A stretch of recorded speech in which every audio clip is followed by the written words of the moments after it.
All right. We are live, ladies and gentlemen. This is Two Dudes and Some Bullshit. A whole lot of bullshit.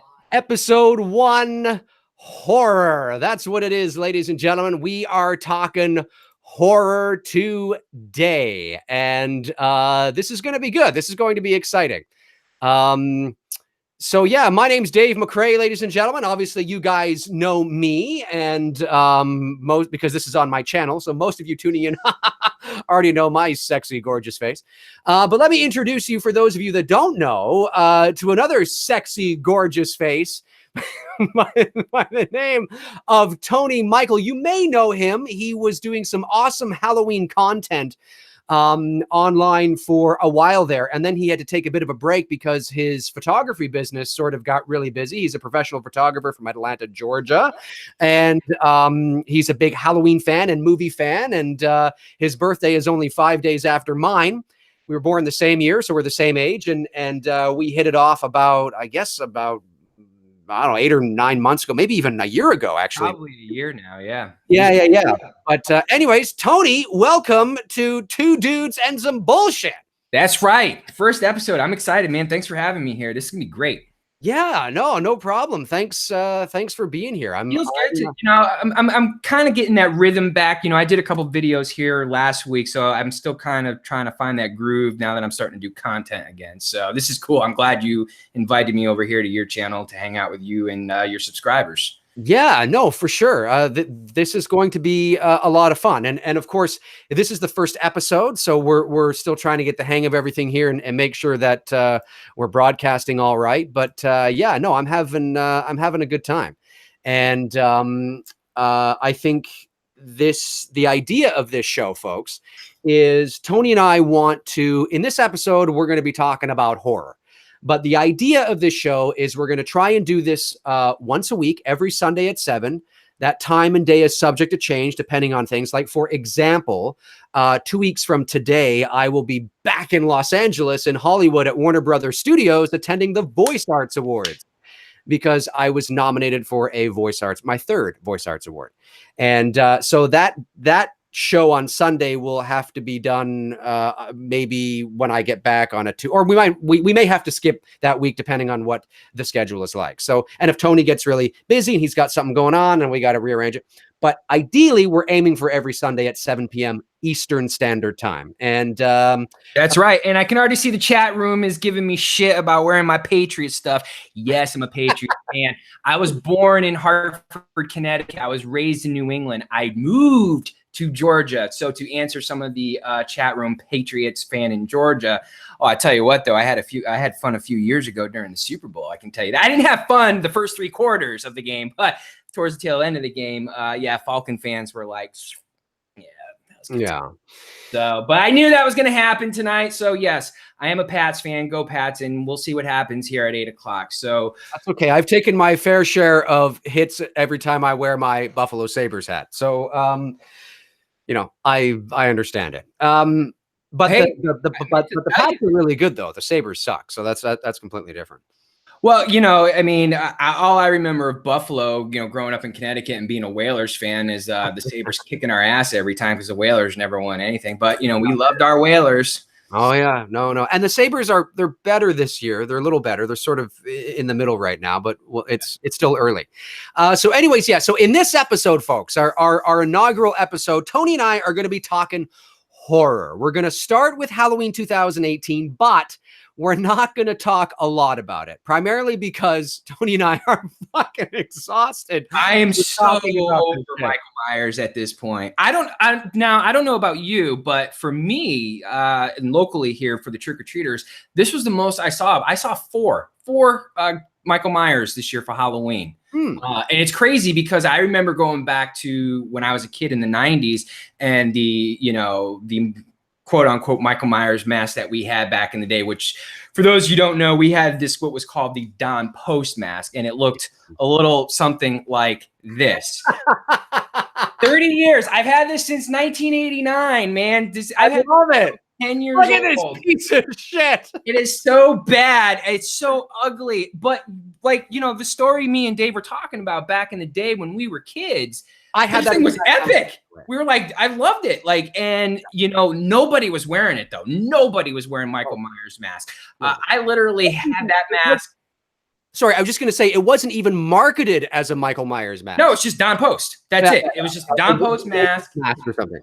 And then that was it. And every year I would wear it from like 6th grade all the way through graduation and never saw it. And then this year, I mean, I think it's great that so many people dressed up and cosplayed as Michael Myers, but like I saw it everywhere on Instagram. I saw 4 to 5 trick-or-treaters, you know, wearing that mask out on the streets and whatnot. And it's just like, I was telling that to you in the email, man. I was like, okay, dude, I am so Halloweened out. You know, if they want to hear our opinions on what we thought about the film, we did that, you know, 2.5 hour stream. And I was like, okay, I'm done. I'm tapped. I can't go anymore. I mean, I love this franchise. And it's like, you know, I don't want people to get the wrong impression of us. Like, we love it. We can sit here and talk about Halloween all day long. But I think the point, like Dave was saying, it's time to expand and talk about other stuff. But if you want a quick recap, let's do it. Yeah, no, exactly. And first, I just want to say that I love the fact that you busted out that mask because it reminds me back in the day. So bad. It's amazing. Back in 1995, I was 16 years old, and I felt I was too old to trick or treat. And my buddy Bruce, who many of you have seen on this channel a few times, he's my best friend going back to 1992, and he works in the film industry here in Toronto now. So that's kind of cool that, you know, we ended up sort of in the same line of work, and we would trick or treat sometimes together. But then we got to an age where we thought, well, you know, I know there are some people out there that trick or treat into their 20s, but we just kind of felt like, no, we can't be doing that. But we wanted to still partake in Halloween because we loved the season so much. I mean, sure. I probably loved it a little more than him, but he was all for it. So, but I wanted to be Michael Myers. And of course, back in 1995, you couldn't get what you get, and the underground independent artists now that are dishing out masks like that, like you couldn't get that shit back in the day. You could not get it. Freddy Krueger in his glove and his mask and his hat, no problem. A Jason mask, you know, a Jason sort mask, of decent, not great. You get Michael, forget it. So I went into Malabar's in Ottawa, Ontario, and it was a costume shop. And I went in there and I was looking for something, and I noticed what you have there up on the shelf, top shelf, kind of, it was like, oh, you know, this light shining on, and I'm looking at it and I'm going, oh, and of course, in my mind, I think that looks exactly like Michael Myers. I'm going, because we had nothing else to compare it to. And I'm looking at this and I'm going, holy shit, it's fucking Myers. And I saved $60 from my allowance or my mowing the lawn, whatever the fuck I was doing. And I went over to and Halloween was coming up and I wanted to be Michael Myers. So I went over to Malabar's, I bought the mask, but the very first year I was Myers in 1995, I didn't have the mechanic suit. I didn't have the jumpsuit. So I wore a black collared dress shirt and dress pants with black boots. And it did sort of the trick. It kind of did the trick, but it looked nothing like Michael Myers. And it wasn't until the next year in 1996 that my buddy Brian, his dad was about the same size as me. And his dad was a Ghostbuster the year before. But funny enough, the jumpsuit he wore was actually dark blue. And I was able to fit into it. And his dad said, you can have it. Just tear Venkman off the crest. And then there you go. I was Michael Myers. And I had that mask that you have right there I wore that probably 5 or 6 years. And I thought I looked fucking fantastic. I look at photos now and photo albums as me dressed like that. I don't look anything like Michael. I mean, no, I mean, that's the same thing, you know, like back then, you know, as a young kid back in 89 and, you know, through junior high and all through high school, it was the same thing. You know, I showed you this picture. This is me and a friend of mine in high school. I did the same thing. You know, this is a shot of me sitting on my friend's car. I wore a black dress shirt now. Okay. And like you said, the mask looks nothing. I mean, it looks nothing like Michael Myers. It's a dress shirt. He's going out in style. And I love that fucking 90s car behind you. And I'm wearing black dress pants, and I'm wearing literally like my black church shoes that I would wear, you know, to church on Sundays with the family. And like, this was like a double exposure shock, you know, because I was doing photography in high school. Sure. And it's probably the closest I got to a quote cool looking Michael Myers picture.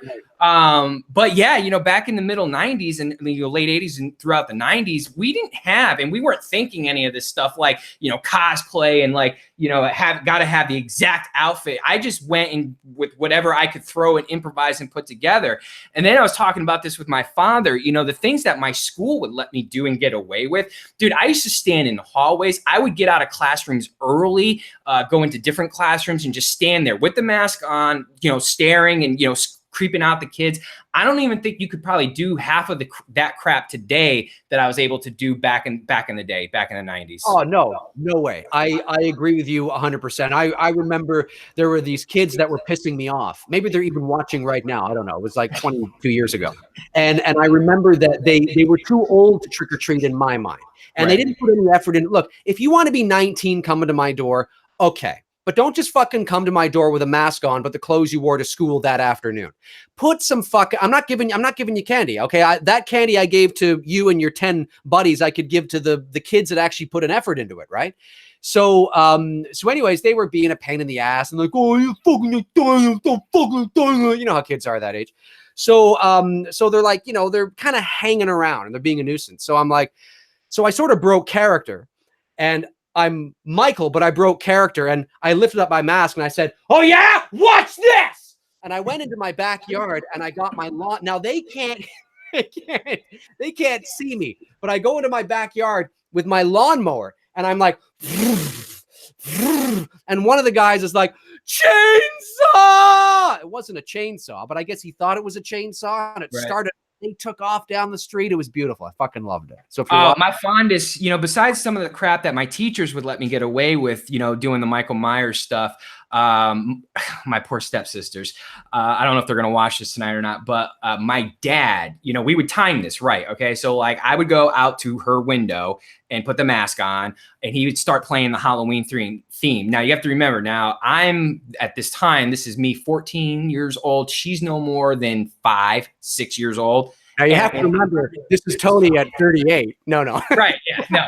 But so she's 5 or 6 years old at the time. So she's this little kid and I'm literally standing outside her window while my father's playing the Halloween theme. You know, she knows what's coming. She just doesn't know where I'm at. And then she sees me in the window. Man, dude, she'd be bawling her eyes out in terror. And I mean, like, I apologize to her, but it's like, you know, it's just the kind of stupid shit we did back in the day as kids. Yeah. It's great. And yeah, and as I'm sure people can imagine, coming from that era, if you were old enough to remember then, and you're a big Halloween fan, then once the late 2000s, like 2008 or 9, sort of came into play. Sure.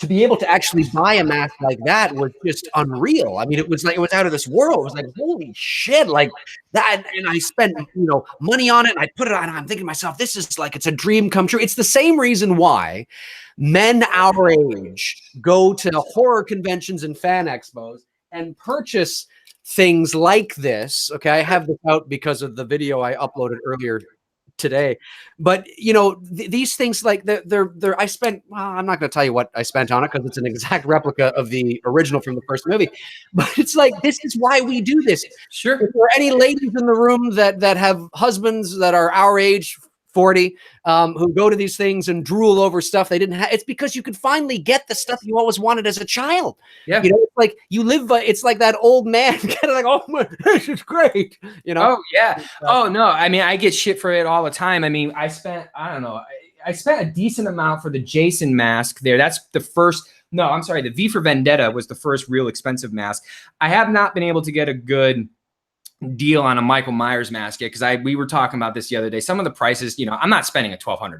There's just no way. The prices of Michael Myers masks now, those kind, okay, the independent, look, I dropped probably about 450, 500 US on that, okay? Which, that's decent. That's fine. So, look, if you want to sell a mask like that, depending on how authentic it looks to the original, you sell it between 300, 400, 500. Okay. But if you're going to sell a mask, like now, because there's no market for it, like it's arbitrary, right? There's nothing that dictates the cost of these masks. So when you go to michaelmyers.net or you go to their Facebook page or whatever it is, somebody could throw it up there for whatever it is, right? Whatever they feel it's worth. Well, I had it and I did this with it, and it comes from my smoke-free home, and I know that it was in this glass case, and I know I only wore it once. And well, that's nice that you know that, but you can't quantifiably prove that unless I was watching you on a security camera every single fucking day for your entire life that you had it. So it's really worth nothing.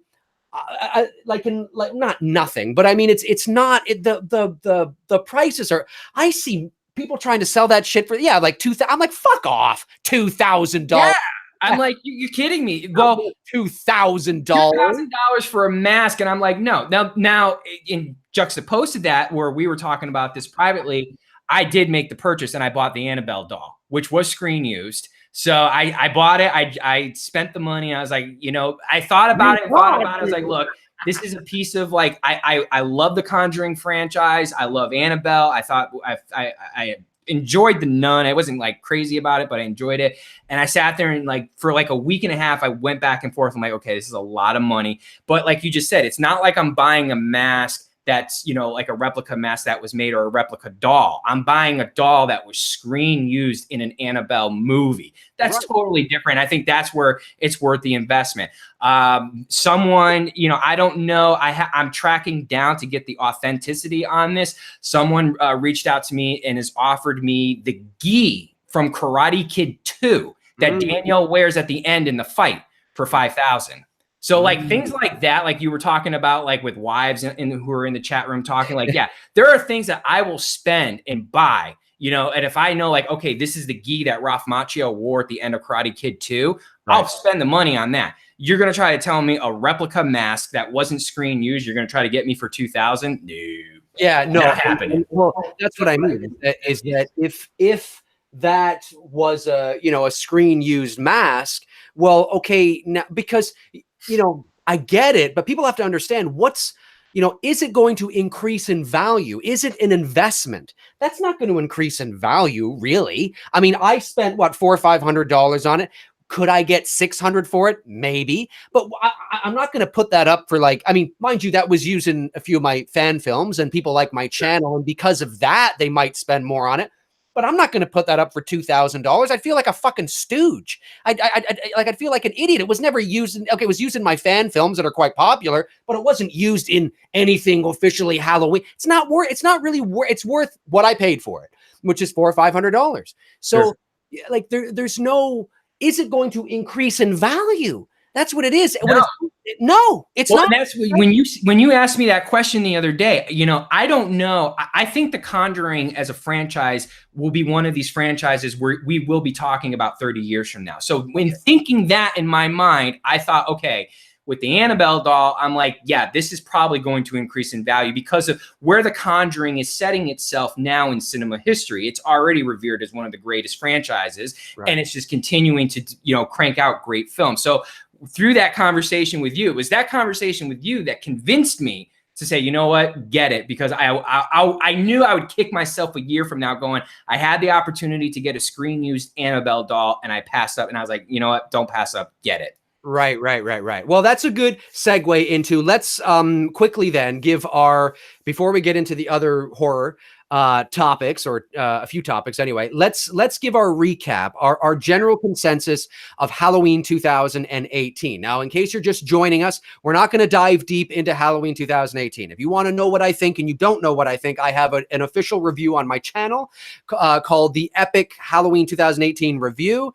And I go for like an hour and 10 minutes. It's an in-depth, deep review on my thoughts. You can check that out. If you want to know what Tony and I think together more on a deeper level, he's got a live stream on his channel from like a week or so ago. You can watch that. Also, last night, I was part of Hallow Stream 3, which I talked with Cody Leach and Lee McCoy and the guys from Wham, and you can watch all that. So I've been talking nothing but Halloween for the last little while. I get it. I'm sure you have as well. And, I get it. So, but I think it's important here that I don't want the entire stream to take up its focus.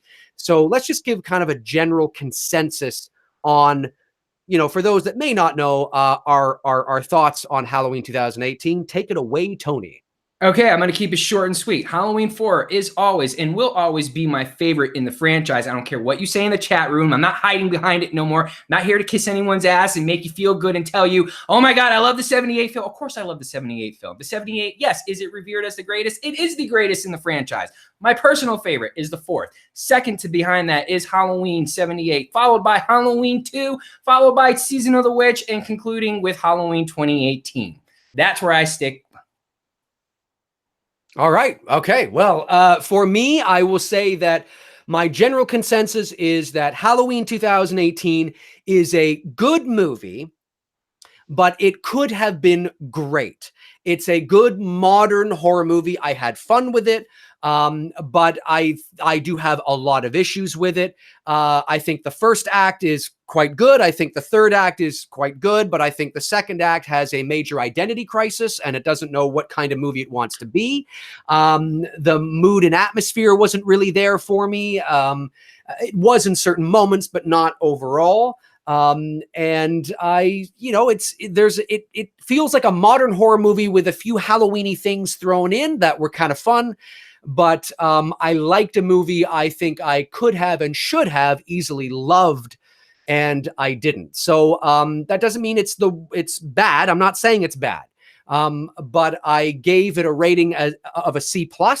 Now, for some of you that might be like, holy shit, that's terrible. Well, for me, it's not terrible, but it's a C+. I agree. I put it in that C+ category, and I know, people who are going to leave, comments about, liking Halloween 4. I get that shit all the time. I'm going to pose a question though. And Dave and I have done this several times to anyone watching this video going forward in the chat room tonight. Picture this now. Think of Halloween 4. If they just altered the mask. I understand that that's always the argument that everybody goes back to with that movie. Now, if you take that mask, alter it to get it close to what the Shatner mask looked like in 78, Halloween 4, in my opinion, the whole film changes dynamically and arguably could be the best sequel in the entire franchise. Yes, I think that one change. Yep, I agree with you. I have other issues with 4, but I do agree that if they had got the mask right in that movie, if somebody who is a whiz with After Effects wants to superimpose the original Shatner mask on George P. Wilbur and some of Part 4's most iconic scenes and watch it play out, imagine during the dream sequence when he sits up on the other side of the bed and turns towards the camera and it flashes and it's the mask from 78. Can you imagine that? I agree with you 100%. So for me, where I would put 2018 right now is I put it probably Halloween 78 is still my favorite. I still think 1981 is my favorite sequel. Followed probably by I don't include Season of the Witch in this because I'm just talking about the Myers films. But I would go 78, 81. Probably the return of Michael Myers, then Halloween 2018. But ask me again on a different day, depending on, because I need to let I need to let it sit and marinate. Ask me again this time next year. And maybe Halloween 2018 might sit slightly above, Part 4. I don't know, but that's... You sound like me with the soundtrack, man. With the soundtrack, I go the same way. It changes by the hour. Yeah. When I'm in the gym or whatever, I'll either listen to Halloween 4 soundtrack or I'll listen to the original or I'll listen to, 2018. Or if I'm here in the office editing pictures, the same thing. And I love all three soundtracks. They all have their own identity. Carpenter, that was the one thing I will say Carpenter absolutely crushed it with this 2018 soundtrack. And I absolutely love it. So, and I understand where you're coming from. It's like, ask me an hour from now what one's my favorite and I'm going to change because they're all three of them are so damn good. I mean, 2018, it's a well put together film. It looks good. Clearly, they put a lot of passion into it and a lot of heart into it. Certainly, it's not. I'm not saying that they did a horrible job, but there are certain things that I wanted to see that I don't feel were unnecessary expectations or unrealistic expectations because you're making a sequel to the original movie. Sure. So when you're making a sequel when it's a sequel to that movie, there's certain character continuity and aesthetic continuity and execution continuity that naturally should be brought over. You don't do a carbon copy, you make it your own. But there's certain things I was looking for that I think if they had put in there, if they got rid of the humor, and they had focused more on originality rather than trying to tip their hat to sequels they clearly fucking hate, I think it would have improved the movie big time. I mean, for those of you who didn't catch the Hallow stream last night, there's an interview with John Carpenter where he's asked, so, why did you not, get rid of all the sequels? And I'm paraphrasing, but he basically point blank says, have you seen the fucking sequels? So here we have a guy who's an executive producer on the movie, and which that's a whole, I say that in air quotes because what an executive producer does in motion pictures, it's a glorified title, like vast. Okay, you can be heavily involved and you can be not involved at all. An executive producer in television, however, is much more prominent. Yeah. They're more involved than even the directors are, because the directors in television can change from episode to episode, where an executive producer is constant through a season and sometimes a series. But anyway, that being said, so I sit there and I think to myself, and we talked about this too off camera, where it's like, so I get why you're getting rid of the sequels. I understand it. I think it was the wisest choice to do, and I'm okay with it because I love the original intent of the character anyway. Well, then don't worry about tipping your hat. You can't have your cake and eat it too. Don't worry about hurting people's feelings. Oh, we know you like H2O. Oh, we know you like Resurrection. Who cares? Right. Who cares? You're not doing a sequel to any of those movies anyway. You've already told them you don't give a fuck about what they think. So don't spend so much energy trying to create scenes and tip. And I'm not saying that there was a plethora of that. I don't think there was as much tipping of the hat as some people do. But certainly, like examples of the bathroom stall scene and the icebox outside. It's a tip to 4 and H2O. Imagine if they had changed that all together and it was a scene at a different location at a different time at night at a seedy motel or something, and Aaron and Dana were at that hotel that they went to, right? And maybe some shit goes down there and you utilize low-key lighting, and maybe a storm comes in and there's a bit of rain or something. There's so much you could have done, slowed that pace down, and anyways, I'm going off on a tangent, but yeah, we said this during our 2-hour live stream, and like you say, not trying to sound redundant and repeating ourselves, and again, guys, if you get a chance, go check out the 2-hour stream on my channel or check out the Hollow stream, because a lot of this stuff we are rehashing. The 2018 film is good in the sense that it really does celebrate 40 years of this franchise. And, if you look at it that way, that's what they're doing, I'm on board with it 100%. I don't really look at this film as its own sequel. To me, the only sequel in this franchise to the original film is Halloween 2. And then therefore after that, whatever films afterwards, and look, if you're a fan of Halloween 5, if you're a fan of Halloween 6, Resurrection, H2, all that stuff, I've said this a million times, there is nothing wrong with that. We live in this day and age where people feel like they need to be apologetic for liking a film. And no, never apologize for liking a film. I have people who message me on Instagram, bro, I would love to comment and stuff like that, but I'm just afraid of dealing with trolls and all. Who cares what trolls think? Yeah. If you like a certain film, hold your ground, stand your ground. It's why I've never changed. Since, like you said, when I was making Halloween videos, when I first came on YouTube, I've said this since day one, and it'll always be. The 4th will always be my favorite. And it's because you have to put yourself, or try to put yourself in the context of what I mean by that. I'm 10 years old. I'm at a friend's party. It's her birthday, and her brother's watching Halloween 4 on television. I keep walking back and forth past his room, seeing this movie. I don't know what the hell it is, but it's caught my attention till finally the rooftop scene, which is where I finally planted my ass down and started watching it. And I just was like, oh my God, this is the greatest thing I have ever seen in my life. And it's not the first horror movie. The first horror movie I saw was Nightmare, and we'll get there in a minute. But this is the first time I'm seeing Michael Myers, and I'm like, holy shit, this is amazing. This is great. I'm never going to get that feeling again. I didn't get that feeling when I saw Halloween, the original Halloween, because I didn't see it for 4 years afterwards. And yeah, I enjoyed it, but it's not like catching it the very first time. It's like hearing Nirvana back in 1991. I try to tell people, you don't understand, man. When we first heard Smell Like Teen Spirit, it was like, what the hell is this? This is great. So that's why, there's that sentimental attachment. And, for those of you in the chat room, I'm seeing you, everyone's commenting a different, 5, H2O, all this stuff. It's fine. I think it's okay. I don't think we need to be in this, day and age where you get criticized because you like a certain, film in a franchise and it's your personal favorite, or it decredits what you're saying. Absolutely freaking not, man. And if you're a fan of Rob Zombie's, fuck it. You're a fan of Rob Zombies. Go for it. No, 100%. And you know, it's one of the misconceptions I think people have. You know, it's very clear that I'm very blunt on this channel at times with how I feel, but I had to be that way out of the gate, because if I wasn't that way out of the gate, there would be a lot of, you know, I need to be in control in sort of with what I'm able to so my audience knows how I feel on something. There's very little doubt or very little questions about what Dave likes or doesn't like. And that's for the audience. But if you, so that's why, you know, you'll often hear me say, you know, I like this. And if you agree with me, that's great. If you don't, I couldn't give a shit. And it kind of sounds like, oh, that's kind of mean. You couldn't give a shit. Yeah, well, it's my blunt way of saying that, you know, this is how I feel. I have reasons for that. I will be more than happy to tell you those reasons, but this is how I feel. But if you like it, that's okay. Sure. You know, it's okay if you like something. It's okay if you, the most important thing that you should be able to do, which I try to do on this channel, is if I don't like something, I can quantify why. I don't just say, I think it's a piece of shit. Tell me why you think it's a piece of shit. Well, you know, because. No, well, that's not an answer.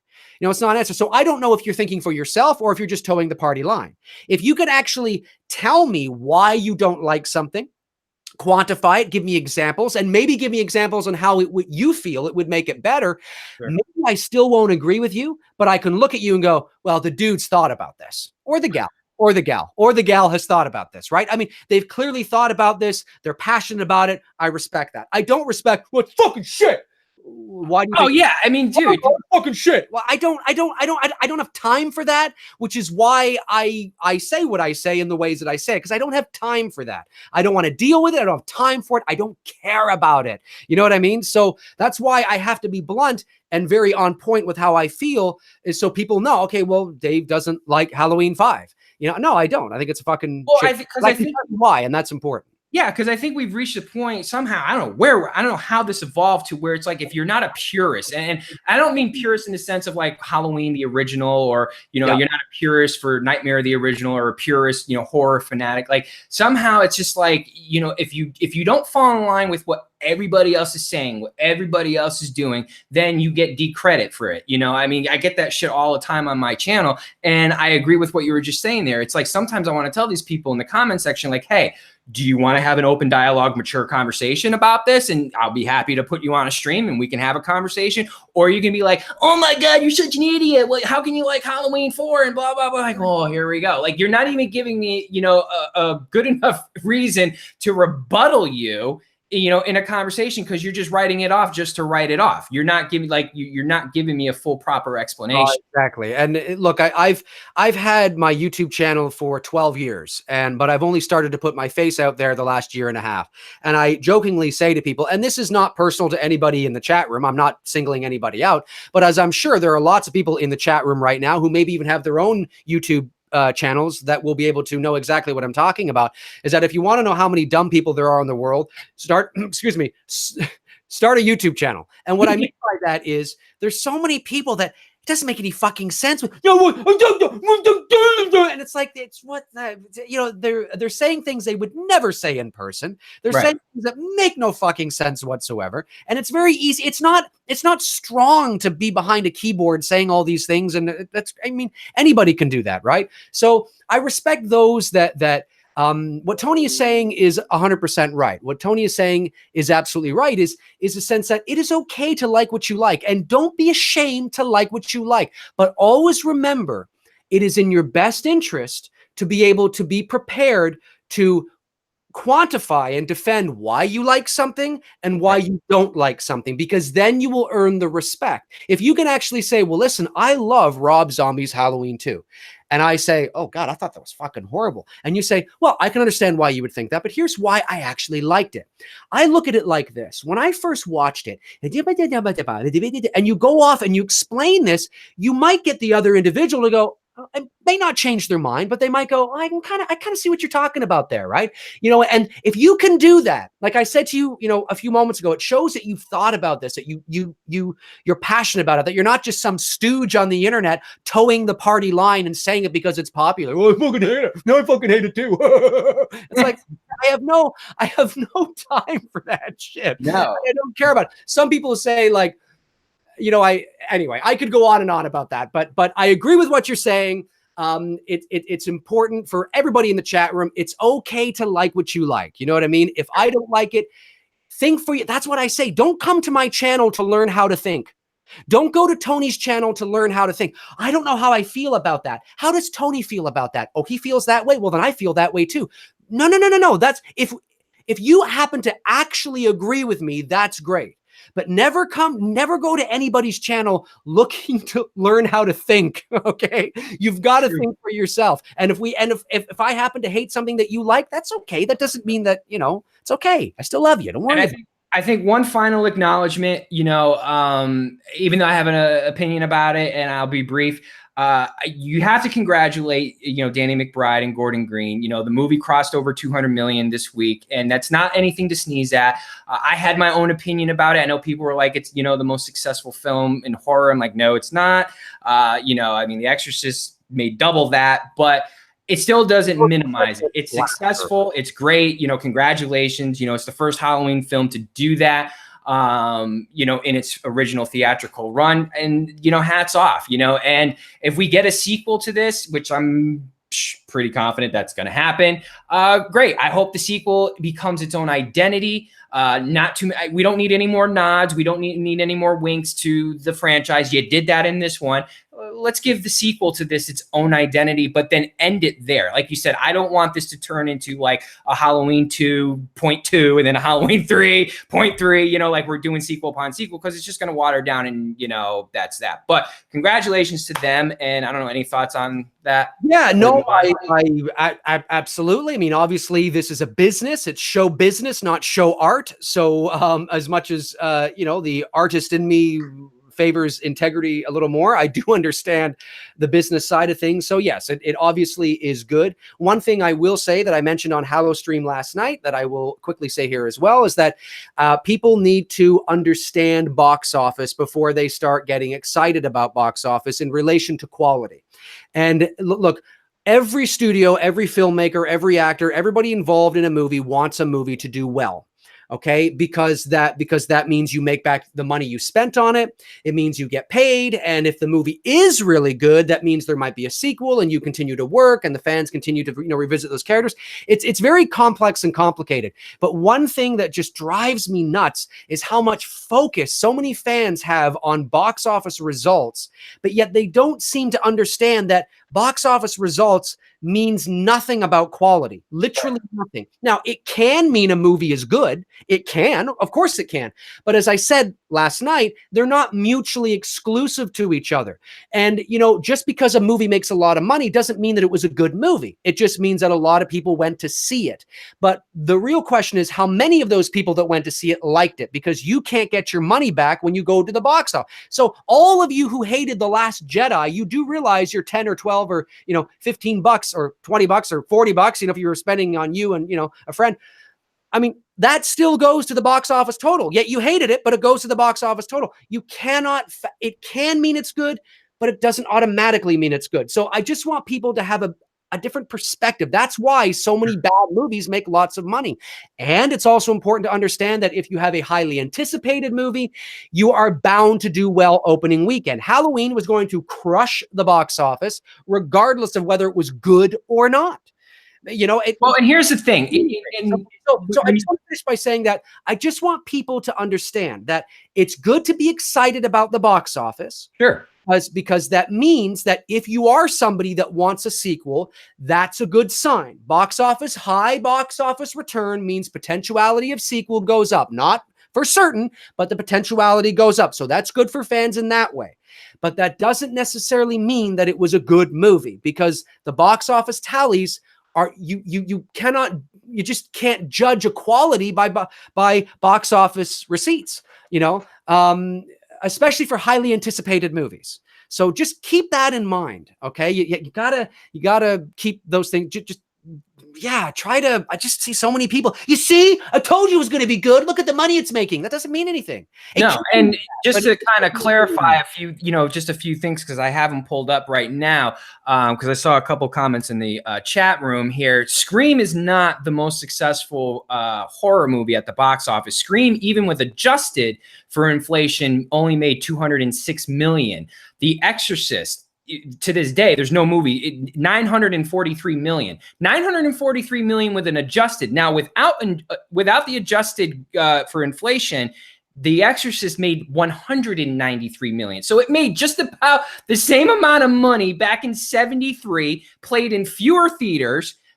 Ticket prices were a nickel. I mean, not really a nickel, but they were more than half the cost of what they are today. And it still made the same amount of money. But yeah, I understand that it's a bragging rights thing. People tend to almost put it to the level of sports, especially when it comes to like Star Wars films, when passing certain, franchises and stuff like that. But you're right. It doesn't solidify making a movie a great movie because it made 229 million at the box office. And it certainly doesn't mean it's the best in the franchise. Absolutely not. It just simply means that, one, it's playing in more theaters today.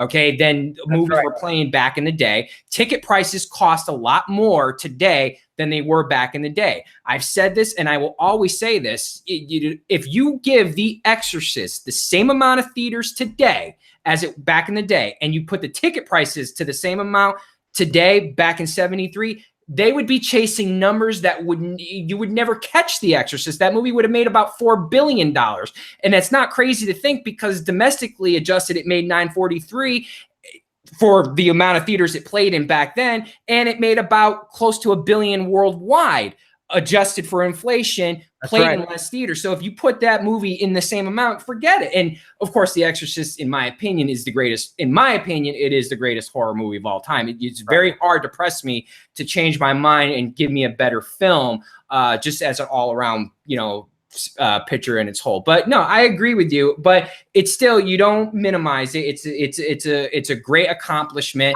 Absolutely it is. But it's a business accomplishment, not a quality accomplishment. Okay, automatically. It can mean quality because some movies start small and there's, word of mouth and they spread and they make their huge box office return over a longer period of time. But, just because a movie makes a lot of money opening weekend doesn't mean it was a good movie. It just means a lot of people went to see it. So I think just have to understand that. Now, let's move on to I'm excited about this topic. We getting into Nancy and Freddie? Yeah, let's talk about Nancy and Freddie. So, I'm somebody that I got the album up. Yes, you did. So, Heather Langenkamp has expressed that she wants to come back, and she's open to that. And so has Robert Englund. And I did a couple of videos on this. So I'm going to pass this over to you, Tony, and you get the ball rolling here. How do you feel about this? Heather coming back, Robert potentially wanting to come back. But first of all, I do want to say that Robert never said he was coming back. And I watched that interview too. Yeah, he just said that, I might be open to one. And, I believe that it's just kind of off the cuff. You ask him 6 months from now, 8 months from now, when the Goldbergs thing has died down, it might be a different story. But Tony, how do you feel about this Halloween being successful? Okay, that's good. That's great. Okay, fine. But opening the door now to, well, let's get Heather and Robert to come back too. Sure. How do you feel about this? Here's the thing, look, Stallone started this back in 2006 when he did Rocky Balboa. He felt he had one more in the tank. He felt he had one more good Rocky story to tell.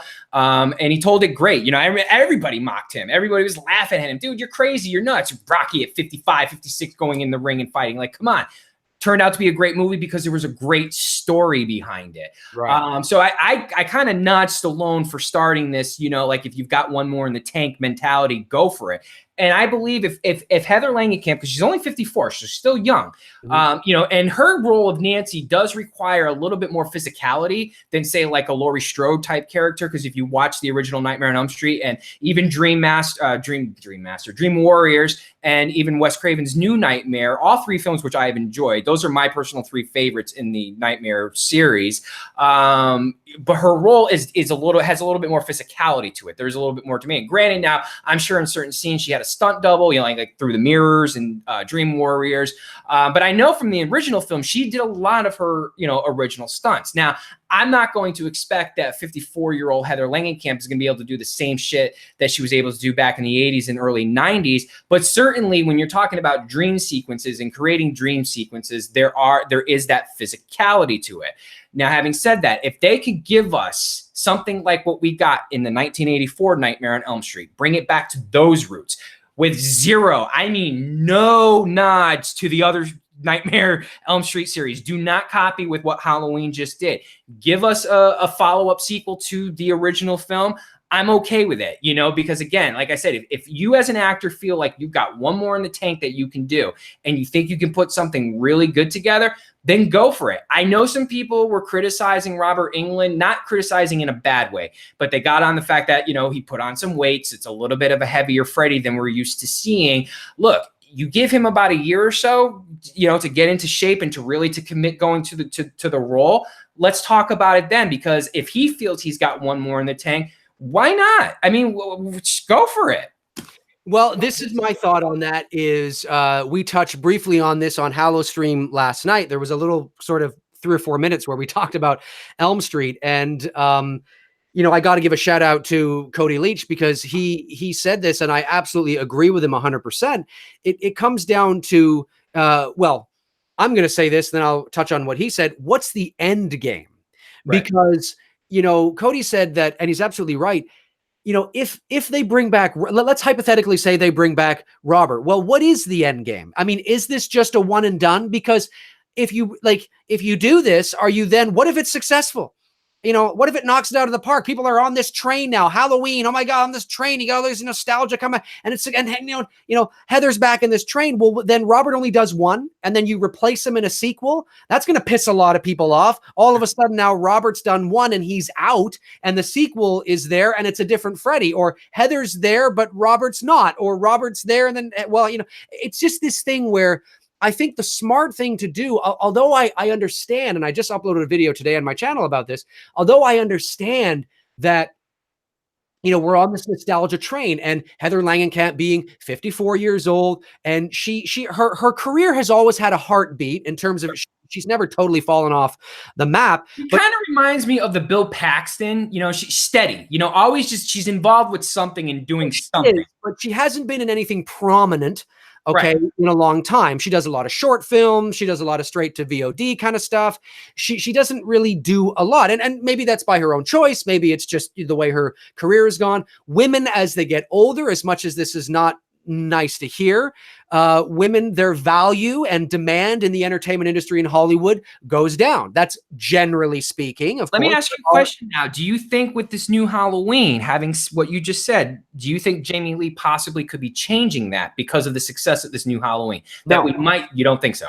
No, I don't. Because I think we're talking overall. Okay. It doesn't mean that you can't have Heather come back but generally speaking, overall, when you talk about the different genres, when you talk about the different subgenres, when you talk about movies and the way women are marketed in entertainment and in Hollywood, the sexualization of that and all that, you know, looks play a huge part. And that doesn't mean that if you're like Meryl Streep or whatever, you can't make that transition over and have a successful career well into your 60s or 70s. Well, how many Meryl Streeps are there? I mean, well, that's what I'm talking about. Men on average tend to have longer careers in Hollywood because on average, it's not necessarily about their looks. And sometimes men age better than women. There's many biological reasons for that, of course. But all I'm saying is that somebody who's Heather's age at 54, it might be very exciting for somebody like her to look at what look at what Jamie's done and think, oh, I might be able to do that too. Thrusts her back into the limelight, could be very lucrative for her. But what's the end game here in terms of the series? Because fans have to understand, as much as it's exciting to hear them on paper, Heather's back, you know, Freddy's back. Oh, this is going to be so much fun. It's going to be, well, do you want just one? Because if Robert Englund is truthful and he does just one, you do understand that if this is successful, he won't be Freddy movie. Eventually, he's not going to be Freddy movie. But the guy's like, what, 73, you know, 74, whatever he is, he's not going to be Freddy for too much longer. So I agree with Cody Leach, who said, as painful as it is for a lot of people, if you are going to do it, it's probably in your best interest because of the kind of antagonist Freddy is. If you're looking for longevity with that character, it might be in your best interest to bring in a younger actor that you could have longevity with, that you can establish an identity, establish something new that's original, but just as frightening, just as scary, just as intense, but something new with an actor. I don't subscribe to the idea that Robert Englund is the only individual that could ever play Freddy Krueger ever, and I guarantee you neither does he. Right. Well, I think he went on record saying he wouldn't mind seeing Kevin Bacon, right? At some point. Kevin Bacon. I don't think it should be a known actor. I think it should be an unknown actor. People have to understand when I say unknown actor, I don't mean somebody with no experience. I just mean somebody that has done a few things here or there, could be extremely talented, and just hasn't had their big break yet, right? Robert Englund, when he became Freddy in 1984, he was about 36, 37 years old. He had done some TV and a few, minor, he'd done some bit parts, some character parts, but he certainly wasn't a household name. So let me give you a name to think about here, because it was actually a buddy of mine who mentioned this. One of my all-time favorite television series, and it's probably the only, next besides Cheers, excluding Cheers, but television series where I was a young adult, not as a kid, right. Was the television show Smallville. Which actually filmed up in your neck of the woods, Vancouver. And that's not quite my neck of the woods, but your country. And my buddy said, what do you think about Michael Rosenbaum playing Freddy Krueger? Because if you take the, how he played the character Lex, Michael Rosenbaum is revered as the second best Lex Luthor in the Superman live action world next to Gene Hackman. Right. And I kind of paused for a moment. I'm like, okay, let me put that in the context of, remembering how he portrayed Lex and how he could get deep and he can go very dark. Right. I could see, and like you said, he's sort of known. He's not super well known. He can definitely get to a dark level with it. And he had some success on a television series. I thought that was like, wow, that's a very interesting. I would never have thought of it, but when you put it in that context, I'm like, he could be a good Freddy Krueger. Yeah, I mean, I know who you're talking about. I haven't thought about him. He could be. I mean, I'd have to see an audition or see some sort of portrayal. I get what you're saying. I think that's entirely possible. I just think it's important for people to understand that the character of Freddy Krueger is very different from Michael Myers in the sense that this is a performance. Robert Englund is a trained actor. He's a stage actor. He comes from the theater. He has a lot of training behind him. The physicality he brought, the performance he brought.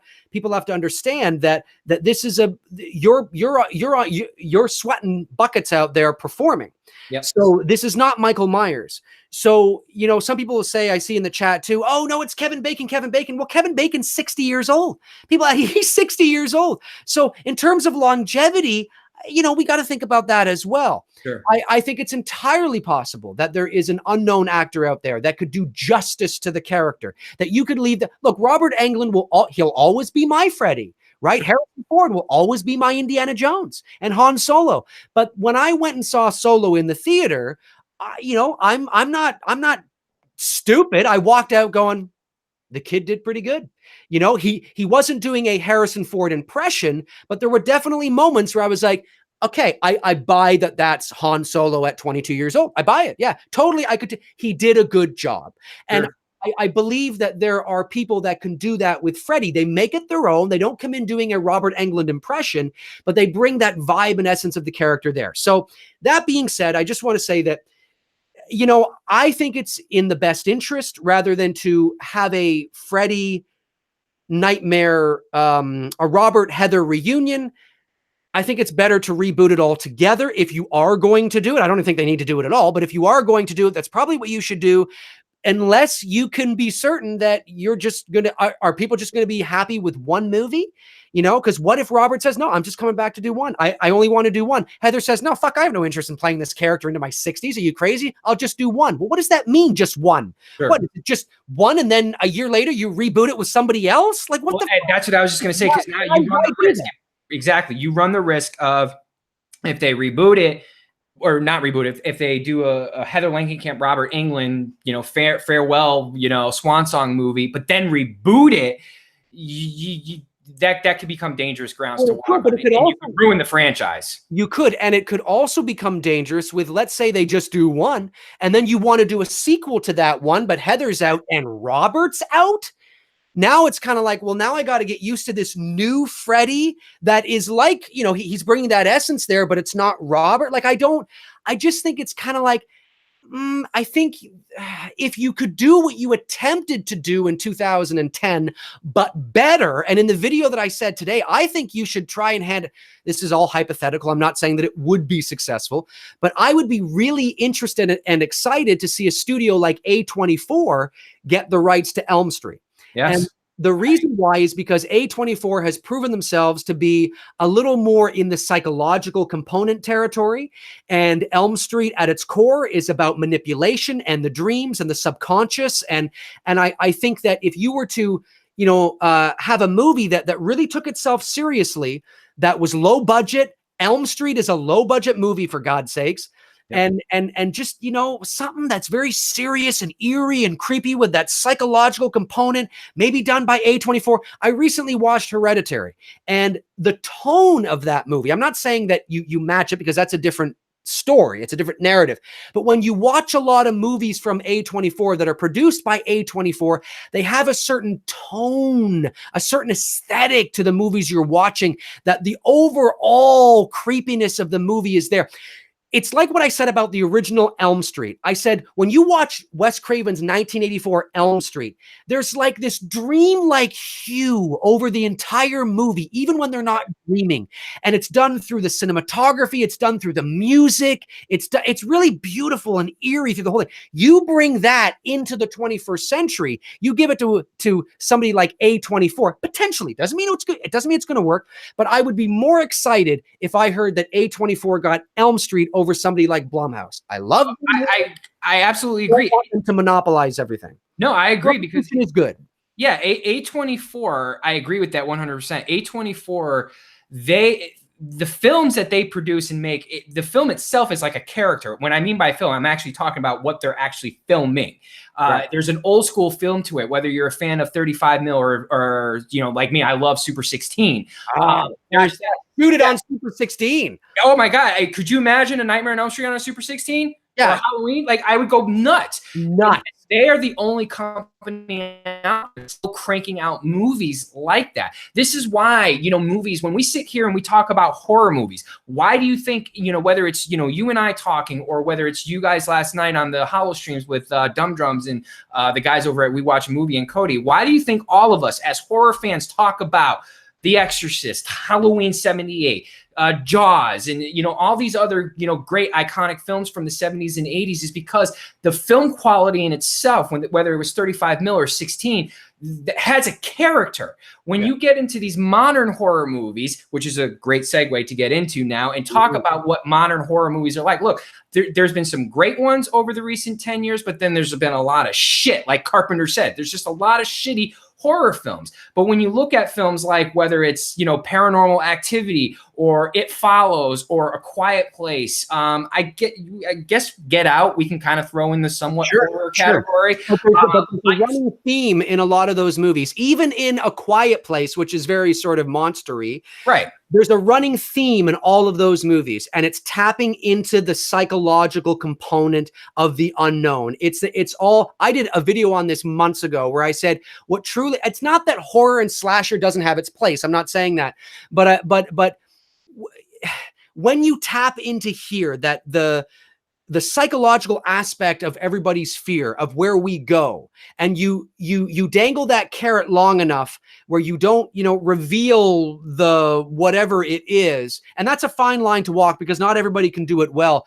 You run the probability factor goes up that you're really going to have your audience until the end. You just got to make sure that the ending is satisfying and the film feels complete and your third act feels, flushed out and justified. But they all have that running theme, whether it's The Witch, whether it's It follows, whether it's Get Out, whether it's A Quiet Place, whether it's Hereditary, whether it's The Conjuring. Yes, The Conjuring was about possession, and in the third act, it became a little sensational with the levitation and all that. But look at what Wan did for the first 75% of that movie. But was it sensational? Because, you know, you look at that scene and then you look at The Exorcist and the scene where Linda Blair's, you know, she's levitating as well. No, I'm talking about in comparison, right? I'm talking about in comparison, right?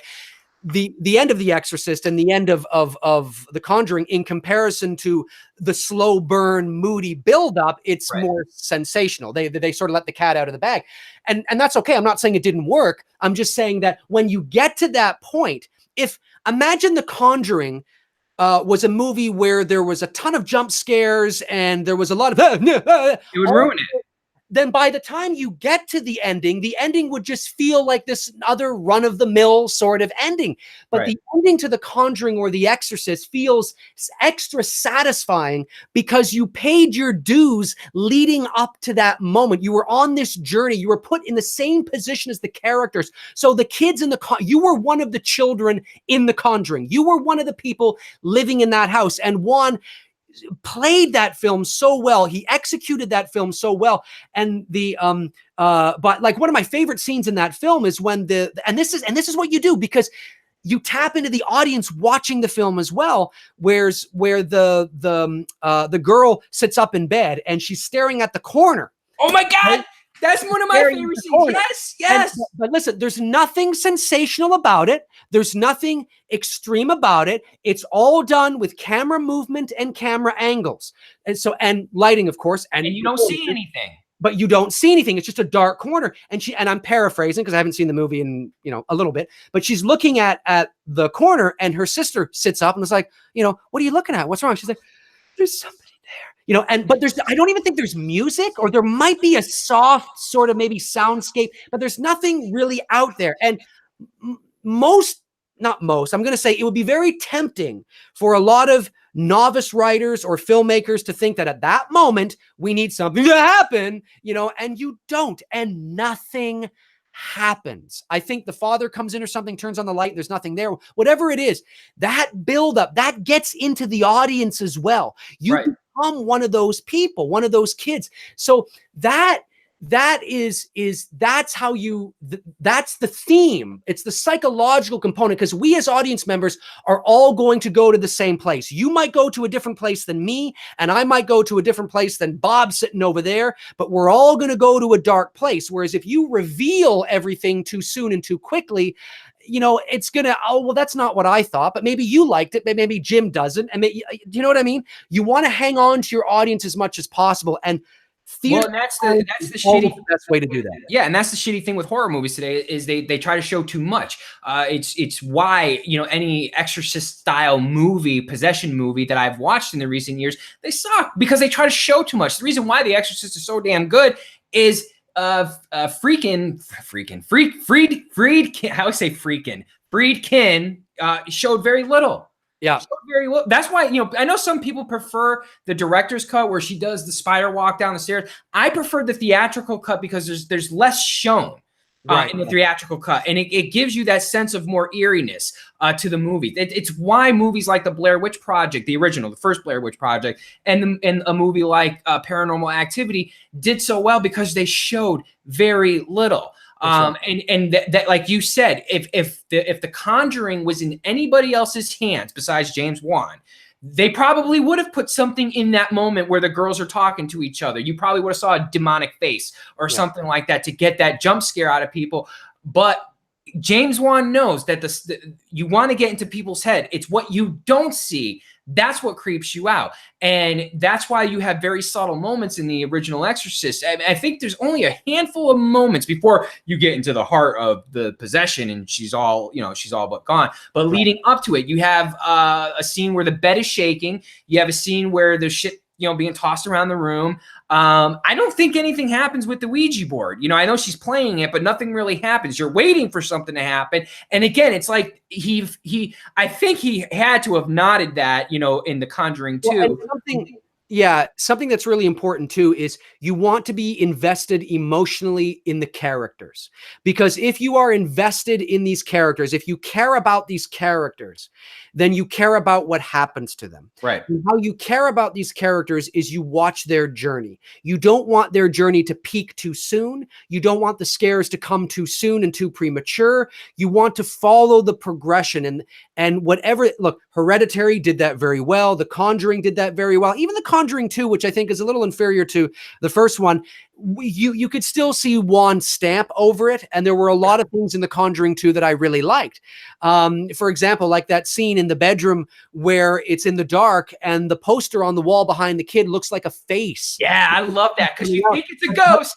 Exactly. But then when they turn the light on, you realize, oh, it's the fucking poster. Right. You know what I'm saying? Like, that's smart shit, because you put your audience in the same position as the characters, and you watch this family and you get emotionally attached. You watch them doing everyday mundane things, but there's this blanket of eeriness over the film. There's this tension that's kind of there. It never quite goes away.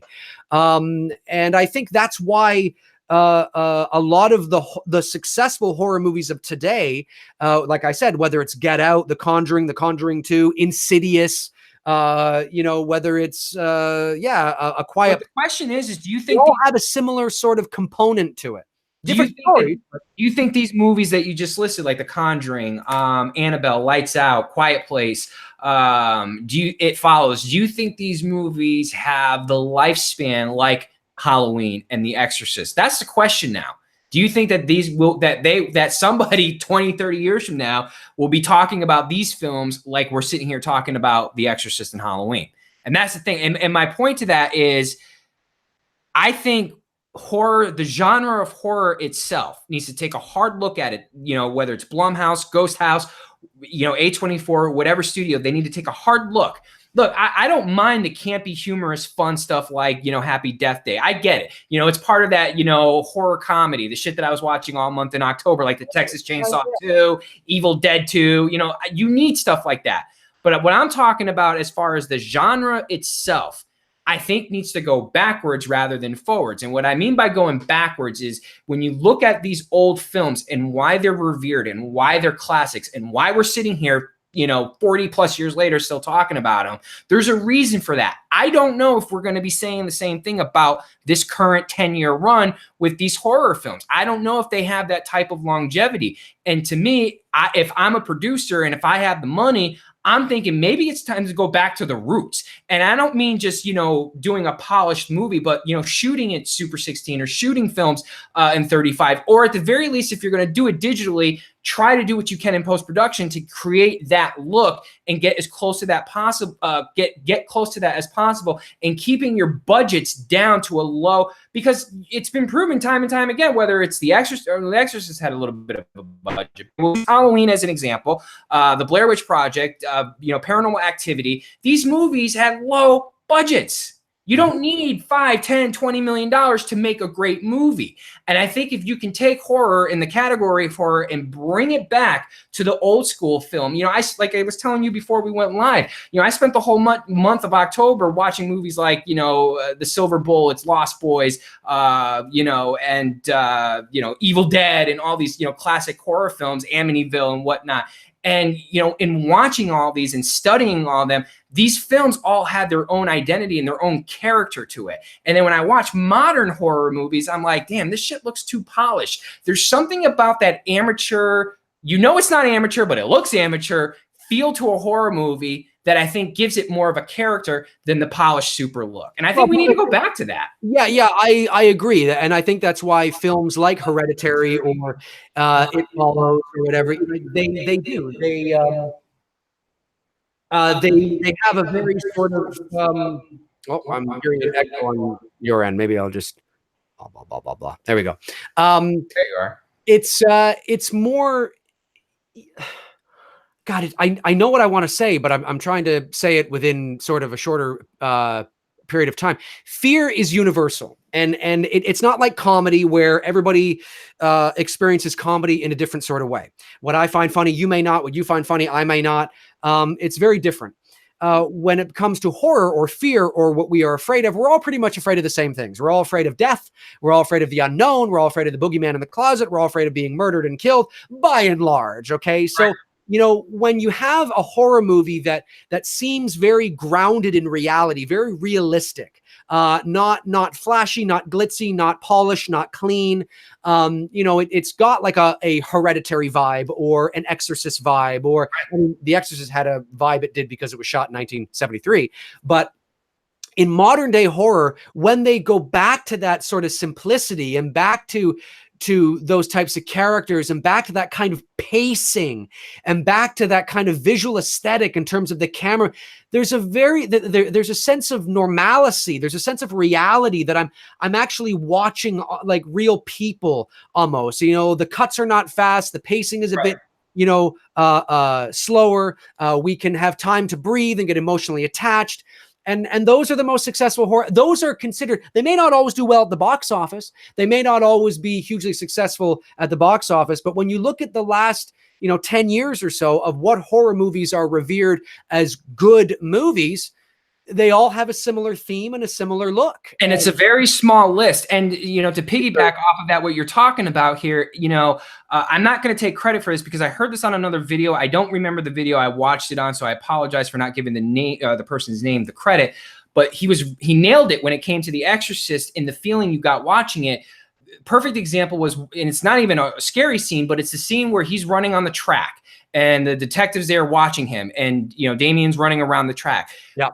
You can sense, just even watching that moment, you could feel it's cold. You know it's cold. That's right. You know, you can almost feel like, yeah, I got a little bit of a shiver. Absolutely. You don't get that often in movies anymore. That's where, like with this new Halloween, that's what I felt it was lacking. Like, I didn't feel fall. It didn't feel like it was autumn to me. Right. There was no character there beyond just, and I don't mean character as a person, but the surrounding area. So when you look at that scene in The Exorcist and he's running, you get a sense that, okay, it's cold. It's a cold morning and he's running. You are bang on. And that's cinematography. That's that's the mood and the atmosphere that you hear me talk about a lot. I want to feel like it's cold. I want to feel that environment. Right. You know, I want to feel that's I don't know who it was that said that, but whoever it was, they are bang on, because I know the scene you're talking about.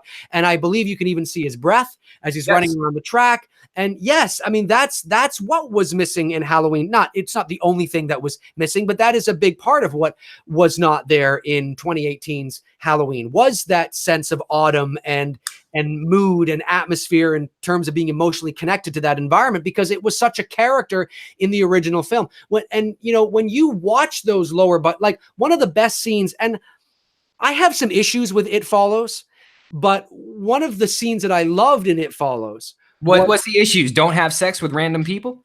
No. A certain creative choices that just didn't make sense. Why are you doing that when you can just do this and you'd be done with it? Little things like that. But what I will say is I really love the scene when the girl is out in the middle of the night and she's sitting on the swing set. And she's by herself. There's no music. It's just the foliage and the sound of her environment. And she's looking around and the camera becomes her POV and she looks over there. They draw it out so well. You can feel not only the environment, but you can feel as if somebody is or something is watching her. And that's the kind of thing that you generally only see in low budget films. And the reason is because, there's many reasons why, but one of them is because they have to rely on tricks like that because they don't have the budget to do anything sensational, but it always works in their favor. Sure. You know, they build that character and that environment. You can feel, you live vicariously through this person. It was one of my favorite scenes in the entire film. You know, like everybody's always like, oh, but what about the girl that came into the kitchen and peed? I'm like, nah, been there, done that, seen it. Okay. I liked the scene in It Follows when that big tall guy, rest in peace, because I think he just died about a year and a half ago or so. Yeah, about a year and a half ago. Yeah, when she opens the door and he comes in, it's very awkward and unsettling. Who is this guy? He's so abnormally tall, and he doesn't draw any attention to anybody else. which is weird. It's almost like you're in this dream. It threw me. I was like, oh, that's creepy. Sure. I like that. It's those little things that when a horror movie or a psychological film can get right, it can be very impressive. And I agree with you. I think the future of horror is to go backwards, but not backwards in its storytelling, not backwards in terms of its quality, but its delivery. In terms of its delivery, go back to the simplicity, tell a great story, have us get emotionally connected to the characters and care about these characters while telling a very creepy narrative in an atmospheric environment. One of the best. Yeah, I mean, you know, you could even say the same and argue, or not argue, but say the same in the scene with Heather in the Blair Witch Project.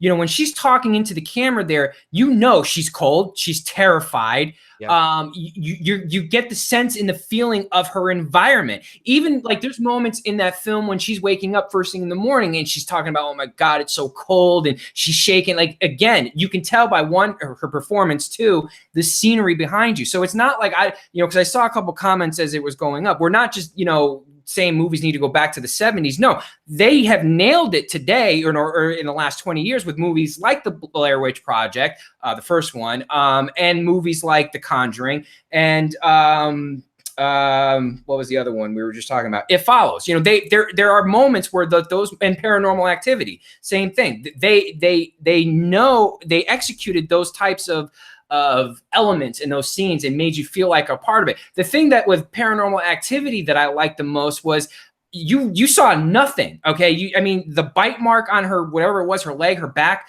it looked very realistic, So when you get into these haunting movies, like we'll flip it now over to The Conjuring, with similar, genre, is where you talked about how I agree with you in that The Conjuring went, they went to the spectacular part, where the whole movie was kind of simple in their storytelling, very direct, made you feel a part of it. Yeah, it was polished, but then they went to that spectacle part. And that's where I've felt that when it came to Paranormal Activity, had The Conjuring maybe stayed in line with that, it would have made The Conjuring even that much more of a better film. Yeah, no, look, The Conjuring is the perfect example, in my opinion. Same with the very first Insidious, is as best as you're going to get with a more polished, modern-looking horror movie. Right. The Conjuring is certainly isn't along the same lines as like a Hereditary or an Exorcist in terms of its look. It has a more polished look because it had a bit of a higher budget, and it was, but it's the best you can. It's a great template. Okay, if we're not going to go to an independent production company, if we're not going to go and we're going to release this through a major studio, that's the way you're going to want. That's the limit. That's where you got to go, because that's why it was so successful. That's why people enjoyed it. My girlfriend, who doesn't like horror movies at all, by and large, we went to go see it, and she had a great time in the theater. She was, all the people and this kind of stuff, and she enjoyed it. She enjoyed it for the most part. I think she has a few little qualms, but she enjoyed it for the most part. So, it's that kind of thing where that's the example of sort of a more polished, modern look, but still in that same vein.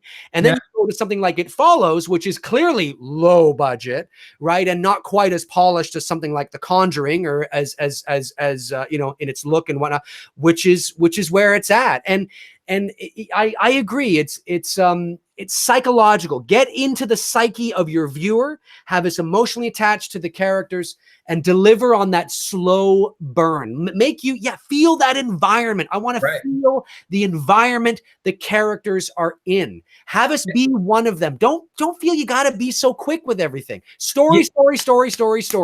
Exactly. That's why, this past October, man, I made it my mission to, the only slasher films that I watched as far as in the slasher genre is the Texas Chainsaw. That was it. I didn't watch any other than Halloween 3 and 4 and the new one in the theater. I didn't watch Nightmare. I didn't watch, Freddy. I really went deep back into watching, like I watched, Creep Show. I was into like a George Romero kick for like a whole week. The Crazies, the first one, not the 2010 remake. If anyone out there has not seen The Crazies, telling you, great film. And then even like Wes Craven stuff, and like, Last House on the Left and Hills Have Eyes. Like Last House on the Left, man, I forgot, like, not the remake, but Craven's original.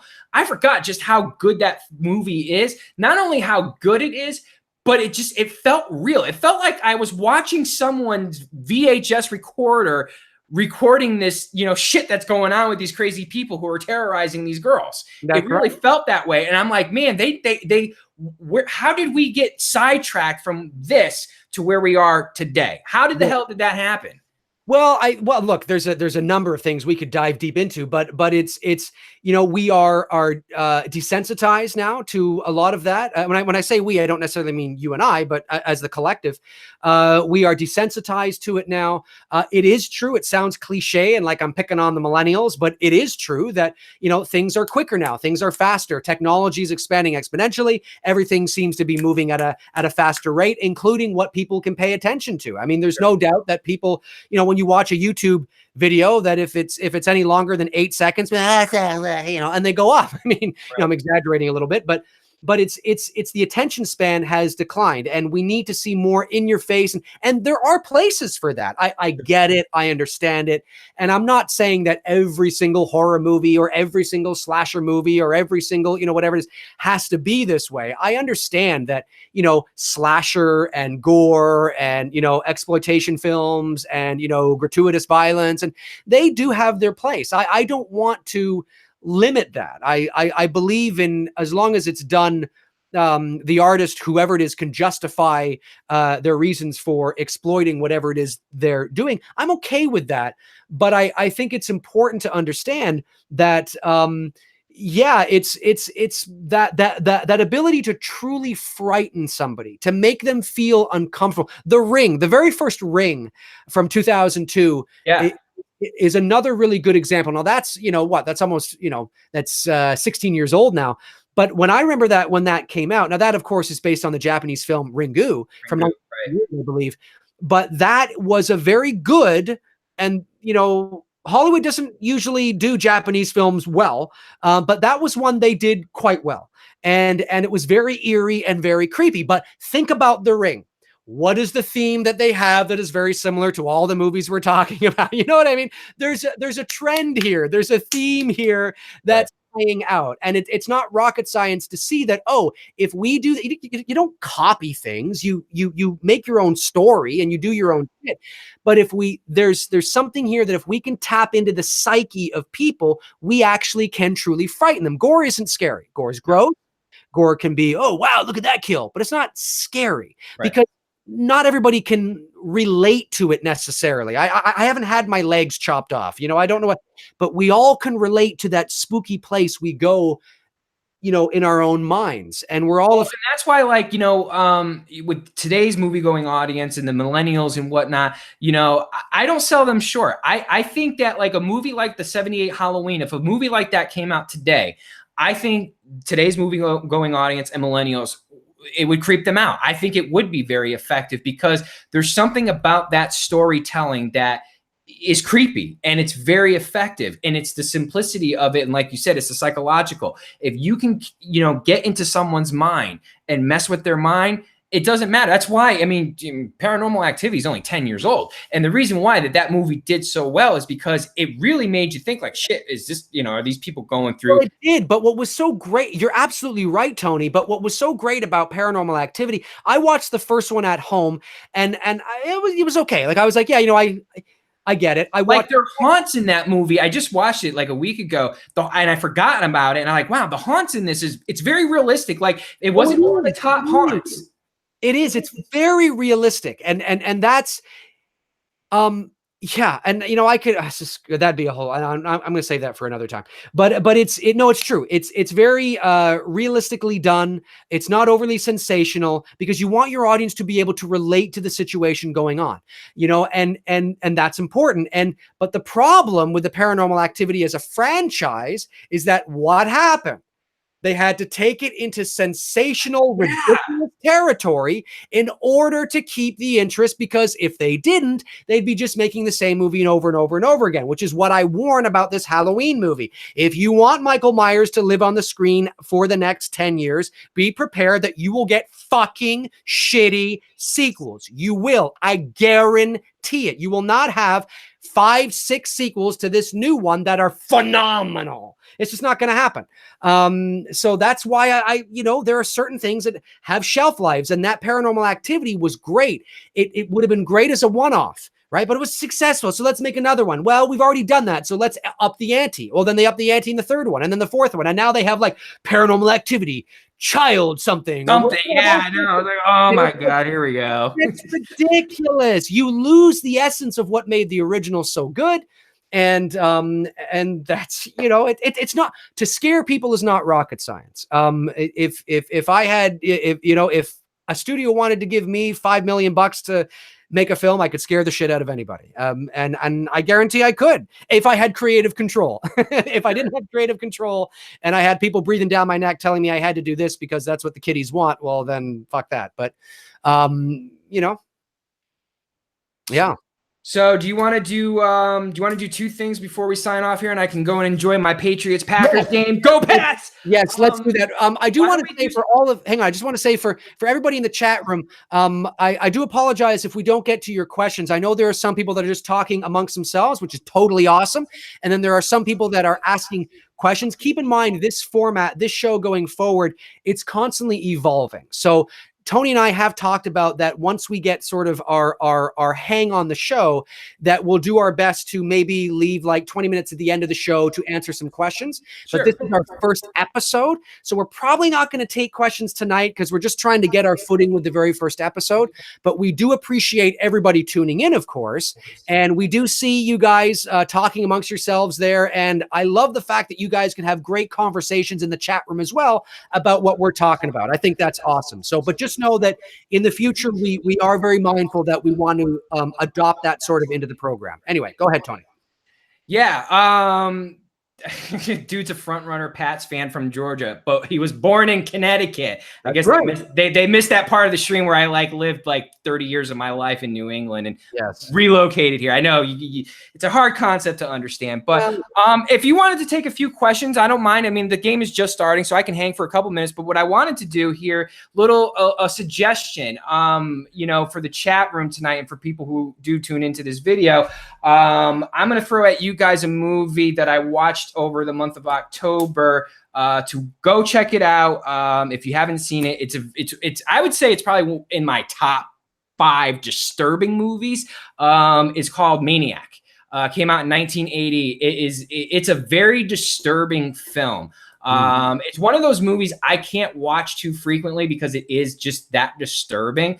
But if you're in the mood for something new and you haven't seen it before, that would be my suggestion for you guys to go and check out. Dave, do you have anything for the folks tonight that you could recommend and suggest? Let me, 1 second here. Let me just bring this up for, let's see here. I'm trying to. Yeah, Chris is right. Someone said Maniac will make you shower. It will make you shower afterwards. It's just a very disturbing movie, and if you've not seen it, my God, man, I've forgotten how disturbing it was when watching it last month. Here it is. That's it. There we go. Ooh, it's one of those. You not to go out tonight.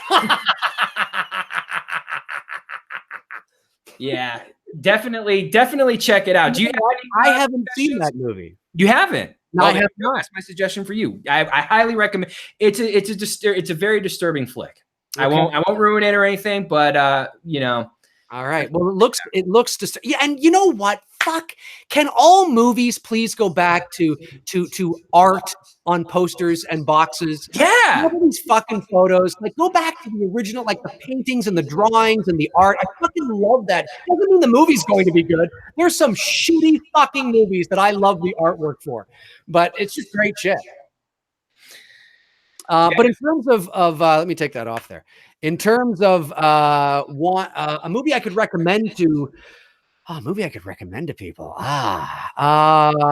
Geez. Wow. A horror movie I could recommend to people. I'm trying to think. I'm on the spot now. There's so many going through my head, but a lot of them are.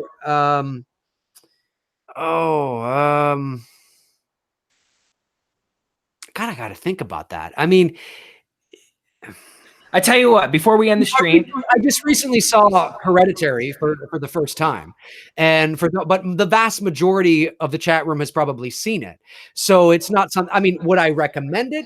Yeah, I would. I mean, I thought I liked Hereditary. I thought it was actually very good, but I'm an authority on mood and atmosphere, and I love that kind of shit. And of course, it's dripping with that kind of stuff. There's a few things that I was kind of thinking, oh, are they gonna? But overall, I really enjoyed it. A movie that I would recommend. Of course, it's sort of a classic. It's not really obscure necessarily like Maniac, but a lot of and there are a fair amount of people that haven't seen it. Is I would recommend the Rosemary's Baby. I thought Rosemary's Baby was but you have to keep in mind for those in the chat, especially those who are a bit younger. Talk about a film that holds up today, and it does. But for those who are a bit younger in the chat room, keep in mind this is a movie from 1968 or 8, I think it is. Roman Polanski. Roman Polanski. But regardless of it does not mean that he doesn't make good movies. I mean, you can't not bring up Rosemary Baby as an iconic horror film, regardless of what he's done personally in his life. I mean, I watched it last month as well too. It's a great flick. Yeah, it's a great flick. So that's one that is sort of it's a good movie. Yeah, I really enjoyed it, and I've seen it. I saw it years ago, but so yeah, I'll put that one up there. Rosemary's Baby, ladies and gentlemen. Touchdown! Go Pats! Oh, really? I'm watching the game and we're doing it. So yeah, sorry, I didn't mean to scream, but yeah, I'm telling you, I live and breathe my Patriots. But why don't you just take a couple questions before we end it? It's the first stream. Take a couple quick questions and we can call it a night. We're finding our rhythm. Our rhythm. That's exactly right. Sorry, chat room. I might just abruptly do shit like that from time to time and like scream touchdown. No, that's all right. I don't think they give a fucking shit. Okay, so let me just do that. I want to just make sure. I mean, everybody knows what Rosemary's Baby is, but in case people don't, there's the poster there. Mia Farrow, ladies and gentlemen. You got to watch it. It's good. It's good. 1968, and it's a classic. So I would check it out. It's creepy. It's eerie. It's got this. It's an eerie film. I really enjoy it. Very eerie. I mean, especially for its time. There are some. You got to put that into context too. Okay. What I call pre-Psycho is an league of its own, meaning like the monster films like Dracula, Wolfman, like that's in its own league. I mean, because really when you think about it, it's movies like Dracula, Frankenstein, and Wolfman is the reason why we got Michael, Jason, and Freddy. That's where it ultimately evolves to with the monster films. But when you start going from Psycho forward, it's movies like Psycho, Rosemary's Baby, Texas Chainsaw Massacre, Halloween. I mean, these movies paved the way. I mean, really did. Oh, 100%. Yep, absolutely. Oh, yeah, for sure. Yep, I agree with that. Okay, we'll take a couple of questions here before we sign off. So if anybody's got any questions, we will do our best to answer them. Remember, it's nothing personal. We have, I think at our peak, we had over 200 people. We still have 175 people watching right now. Yeah, so for our first stream, mind that if we don't answer it, it's not personal. Okay. Trent Bradley says, what do you guys think of The Burning? Classic slasher. Amazing. Yeah. Wasn't George Costanza in that? Yeah, it was. Jason Alexander. Yeah. I haven't seen it in years, but I remember liking it. And that's one I'd like to watch again and see how I feel about it. That's actually, thanks for mentioning that. I haven't watched that in years either. That might be one I might throw on this weekend. I'm not one of these people, by the way, like, no offense if you're into Christmas and, I don't go from Halloween to November 1st Christmas. I carry over all the way through Thanksgiving. I keep the horror theme going. I watch horror movies through the harvest month of November.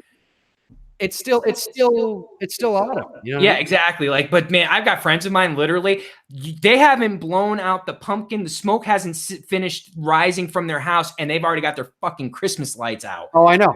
There's people by my place right here. I was out for a jog the other night. I was running. And I swear I could hear dashing through the snow in a barn horse open sleigh. I don't know why I'm saying it like that, but I could have sworn I heard it.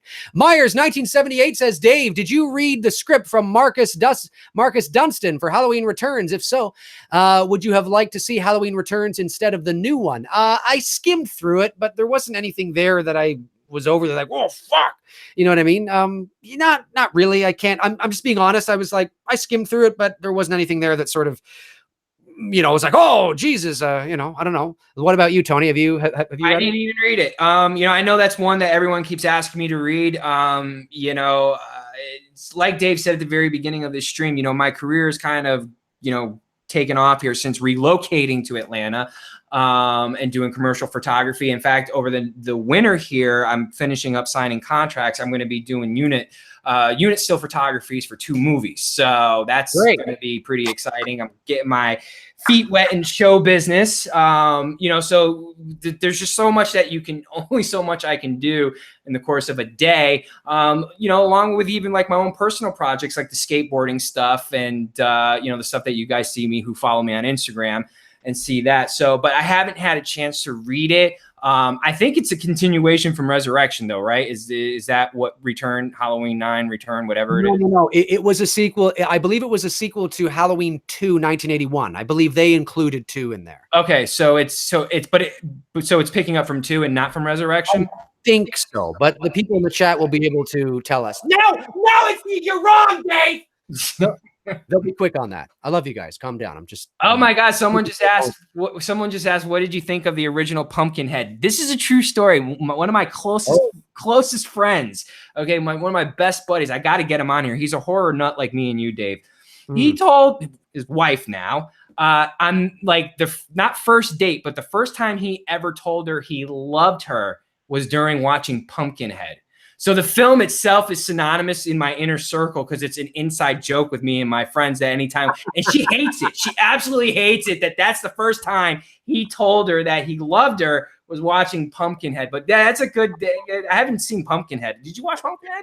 I haven't seen that in a minute. No, I don't think I have. I know what you're talking about, but I don't think I have. How about a couple more? Yeah, sure. We'll take a couple more here. Let me scroll back. Let's see here. Legendary 23 says you guys should watch Carrie. I have seen Carrie. I have Carrie. I've watched Carrie. Watched that last month too. Yeah. Love Carrie. The original. Yeah. Noah Haney says, do you think Tommy Doyle will be in the next Halloween movie? Maybe. You know, it's interesting with Jamie Lee Curtis attached to the project again, and if she comes back for the sequel, which I think she said she would if Gordon Green comes back. Yeah. It's interesting because I wonder if Paul Rudd would do that, knowing she's attached to the project. Well, I actually would rather see not Paul Rudd. I would rather see the original Tommy Doyle, which was Brian Andrews. Okay. I think Brian Andrews is not. I think that would be really interesting because Paul Rudd looks nothing like Tommy Doyle did at 8 years old. So I actually would rather see Brian Andrews come back. I don't know if he would, but that would be why not, right? You know, I mean, I think that would be kind of interesting. But whether he will or not, I don't know. Did I see a Evil Dead question come up? Oh, you might have. I don't know. I don't know. I was scrolling here. Courtney Reed says, The Shape, a good sequel name? Well, it depends on the story. I mean, I don't want it to just be called The Shape because you don't want to call it Halloween again. Well, the problem with just calling a movie The Shape is that you're going to have people, okay, for example, like my father, he's not a diehard Halloween fan like we are, but he took his lady friend to go see it this month, and he wouldn't know what that was. He wouldn't know what they were referring to. So if you don't have Halloween in the title, that's right, you might not do as well at the box office. Yes, the inner core fan base like you and I and everyone in the chat room, we're going to know. Yeah, but you're not. The broader to get more people in the seats, they're not going to know what's this movie, The Shape. You know, I mean, it's not a bad idea, but from marketing wise, you're really going to have to heavy market the film with Michael Myers' face to let people know, oh, this is a Michael Myers film. It's a Halloween film. Right. And even having said that, the casual horror fan, I mean, my God, we've all been in this conversation where you've got that casual horror friend who doesn't know their left from right in horror films. They're like, you know, Michael Myers, the dude with the hockey mask. I mean, and it's legit. There are people out there that just don't know it like we do. We think they do, but they don't. Yep, 100%. Yep, I agree. I totally agree. And I agree with everything you've said there. Okay. Let's see here. Devontae Hunley says, why are you guys asking questions they clearly wouldn't know? They are not involved in the making of these movies and little details are known for them. Oh, Devontae, you're always so cynical. They're asking any questions they want to ask. They're allowed to ask anything they want. And we're going to give our opinions on it. ACDC 113089 says, have you guys watched Maximum Overdrive? I'm sure Dave has. He's a big ACDC fan. I haven't seen Maximum Overdrive in years. What about you, Tony? Nope. Never seen it. Is it a suggestion? Should I watch it? Maybe you should. Well, I haven't. I mean, I remember kind of thinking it was pretty cool, but I haven't seen it in a long time. Okay. Let's scroll back. Oh. Are you still there? I'm here. Okay, good. Let me oh, there we go. That's what I was looking for. Okay. Blurry Face says, what's your thoughts on Phantasm if you have seen it? I did see Phantasm, but again, it was a long time ago. I'm not one of these guys that watches all these horror movies like all the time. So there's some movies in my Rolodex that I'll watch more than once. But I don't know.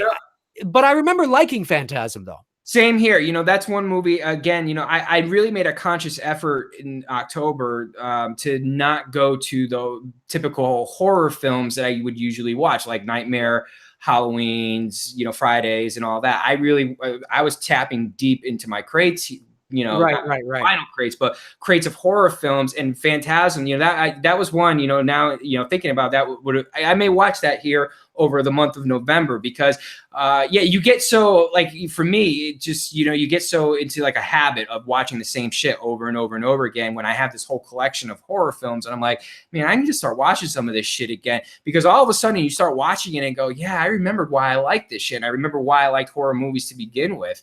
And, you know, not to repeat what we talked about a little while ago, but yeah, I really think horror films need to go back to that. I think they need to look at some of these classic films, and the reason why these, you know, there's a fan base out there for these films, and why they're revered today. And if they can start bringing that element back to horror movies, that would be very cool. But Phantasm, yeah, for sure.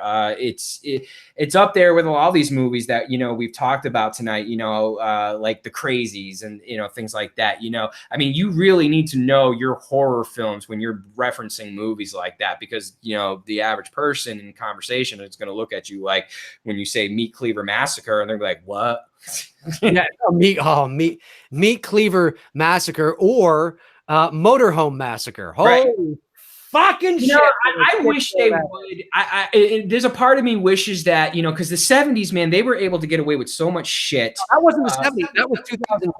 Motorhome Massacre I'm talking about is a B fucking shit show of an amateur film. Holy shit. And they got a DVD distribution. Look up the trailer for Motorhome Massacre, folks. Well, yeah, what I was going to say, like with movies like that and Meat Cleaver Massacre and the shit that they were doing in the 70s, man, they need to bring back the drive-ins, because a lot of those films were featured on the drive-ins. And it's what made it so great to go see these B horror films. I mean, obviously you and I weren't alive for that, but it would be cool to see a resurrection of that, and for the younger generation to see these films. You know, there's some millennials in conversations when I talk with them, whether it's through Instagram or whatever, they know the movies, but they haven't seen it. Like Meat Cleaver Massacre, you know, like, I mean, again, that's one of those, like, you've got to be a diehard horror fan to know what you're talking about there. Oh yeah, for sure. Yep. No, I agree with that. Presley Kraus says, Dave, have you seen Black Christmas from 1974? One of my favorite slash. Oh, of course I have. Yeah. You must be new to my channel, or she. Yes, I have. That's a Canadian movie, and it was shot right here in Toronto. The sorority house is not too far away from me. That's not Silent Night, right? Silent Night. I'm thinking of Silent Night. That's the one I saw. There's a horror film called Silent Night. Deadly Night, something like that. Yeah, Black Christmas, though, in the U.S. was released under another title. Was it Silent Night? Might have been. Hang on a sec. Black Christmas, U.S. title. I saw a comment, When a Stranger Calls. Oh my God, I freaking love that movie. Of course, it's based on the babysitter story. Yeah, it was released in the U.S. under the title Silent Night, Evil Night. Yeah, that's what I saw. Yeah. So I saw that, yeah. Yeah, and up here it's called Black Christmas, and that's a Canadian movie, and like I said, it's shot right here in Toronto, and it's great. That's fantastic. That's a great old school, you know, low budget, eerie, moody, atmospheric, the whole fucking thing. We don't need to go over it, but yeah, no, I've seen it, and it's great. And yeah, again, for those in the U.S., you might know it as Silent Night, Evil Night, but it's the exact same movie. Um, or Silent Night, Deadly Night? No, Silent Night, Deadly Night, Evil Night. Oh, I guess it's got a couple titles. Okay, let's see here. We'll take, how about two more? Two more is good. We'll take two more. Okay. Let's see here. X-Carry-O-Tube-X says, do you like The Omen 1976? Yes, I like the original Omen. Yep. Isn't that with Gregory Peck? Gregory Peck. That's a Dick Donner film. Yeah, just before he did Superman. He actually just came off of Omen, then he went into doing Superman. That's right. That's right. Yeah, no, that's as far as children possession. I don't know if you want to say Damien was possessed by the devil, but as far as that goes, that's probably that's like The Exorcist, The Omen. I mean, it's such a creepy film, and the kid who plays Damien in the movie. I saw something here not too long ago. I don't know if it was an interview or behind the scenes or whatever it was. But the director was talking, not the director, the cinematographer who filmed that sequence at the end there where the kid, they're holding Damien, and he was purposely trying to get the kid to smile. He kept telling the kid, don't smile now, because they knew effectively how they wanted that ending sequence to, spoiler alert, I mean, the movie's been out for 40 years, but then he smiles. They intentionally did that. And man, that element of him smiling is still one of the creepiest moments in a movie, because you're like, dude, this kid is fucked up. Oh yeah, yeah. No, I like The Omen very much. I haven't seen it in a few years, but yeah, no, it's good. It's good. I remember loving Gregory Peck in that movie. Mockingbird. Yes, that's right. Yes. Oh yeah, 1963 or 64, whatever that movie was. 63. Okay, so last question here for episode 1. The Film Addict says, thoughts on John Carpenter's The Fog. I love The Fog. It's probably one of my favorite Carpenter films outside of Halloween and The Thing. I would say probably The Thing is probably my favorite Carpenter film outside of Halloween, but The Fog is like right there. I love The Fog. I think it's an underrated Carpenter film. Yeah, it's dated. Okay, a lot of films in the 70s and the 80s are dated, even, the ones we absolutely love and are emotionally attached to. We have to admit some of them are a little dated. Doesn't mean we don't love them any less, though. Sure. And The Fog is one of those movies that is a little dated now, but I love it. It's great. Just the Antonio Bay with the I think that's it, right? Antonio Bay. Am I saying that right? Yeah. And the lighthouse. And I just love the whole idea of this woman broadcasting, from this lighthouse, what I mean? It's kind of cool. She's got to walk down those steps and go to the lighthouse, and she sees the fog rolling on in, fun fact, was great too. John Carpenter proposed to his girl on those steps. Yeah. Well, that was his wife right. for a bit there. What's her face? Forgot her name. Adrienne Barbeau. Yes. He proposed right there on those steps. That's right. Yeah. So that's I know I might get a little hate for this. The Fog is not in my top Carpenter films. Halloween obviously is. Christine would be next. Christine's followed by They Lived. And then, of course, Escape from New York. Fucking love Escape from New York. I like The Fog. I like the concept, the idea of The Fog. Yeah. It's just not like one of my top Carpenter films. Right. Of course, it's got Jamie Lee in it. The remake was okay. It's got the kid from Smallville in there. That was the only reason why I supported it at the time and went and saw it, was because he was in the film. But it's not like, I have it. I own it.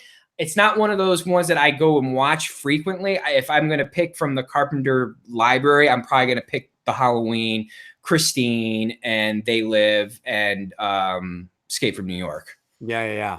I just want to say here, I just saw this. Devontae Huntley said, Village of the Damned remake. John Carpenter did good with that. I do agree. I love John Carpenter's Village of the Damned. Yeah.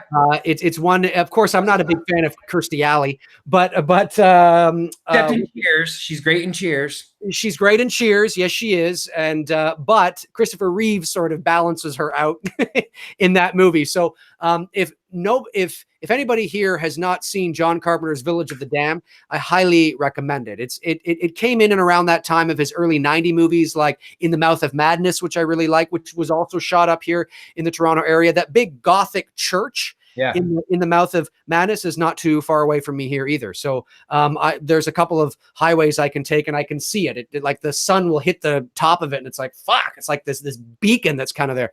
It's still there. So Village of the Damned is great. Yeah, it was Village of the Damned, In the Mouth of Madness. There was another one in around there too that he did. Early 90s kind of Carpenter. But anyway, yeah, so I appreciate the comments. Like I said, this is our first episode, so things are going to be smoother as we roll along here, and we're hopefully going to allot some time at the end for some more questions. But I appreciate everybody who tuned in to episode 1 of 2. Woo-hoo! Some bullshit is in the bag, where we talked about horror. We talked about Halloween 2018. We talked about what we think they should do with horror, what we like about horror, what we think is most effective with horror. If you're just tuning in, it's just two dudes shooting the shit, talking about horror movies. This is episode 1. What our topic of discussion will be on episode 2 next week, we don't know yet. Well, I mean, we have some ideas, but it will be announced on my social media this week at some point. So yeah, where can they find you on social media there, Dave? Yeah, well, if you're not following me on Facebook already, you should be. The link is in the description. It's facebook.com/manythingsdave McRae. I know a lot of people are very kind and they want to reach out to me on my personal Facebook page, but I would prefer if you follow me on the Many Things page, because that's where I post. I actually post more there than I do on my personal page, because that's the page that's linked to this YouTube channel.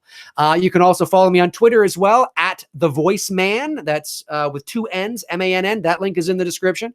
You can follow me. I'm not on Instagram yet. I might be in the future, but I'm not yet. So, but I will let you know if and when I am. And of course, my website, thevoiceman.com, that link is in the description for all my voiceover work. My IMDb's in there as well, and all that kind of shit. And anyway, the links are in the description, basically, is what I'm trying to say. Tony, where can people find Tony Michael, folks? Woo! You can subscribe to my channel on YouTube. I am beginning to slowly put content up there. I'm probably going to be doing some original stuff, original short, scary films, horror films that have been written by my buddy and myself. And we've got a whole plethora of stuff that we're going to be doing with local actors here in Atlanta.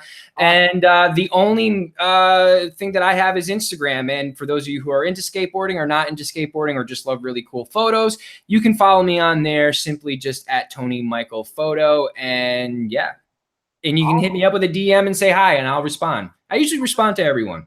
Oh, that's good. Yeah. I try to respond to. It's funny. Before I go, I just want to say, if anybody is watching who has tried to message me through my Facebook page, I do my best to read everything, but it's nearly impossible to get back to everybody, because I am stunned by how many messages I am getting. When I first began that Facebook page linked to this channel, I would get like, 1 a day, or something like that, right? Now I'm averaging, it's an average, but I'm averaging about 30 to 40 messages a day. Like, it's ridiculous. I can't keep up, and sometimes it's just, hey man, love your channel. And that's cool. But sometimes it's like long, essays of what they think on something. And then they want to know my thoughts afterwards.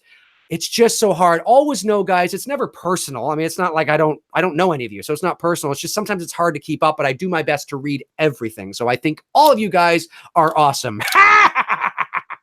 Okay, so anyway, yeah, my name's Dave McRae, and this is Tony Michael.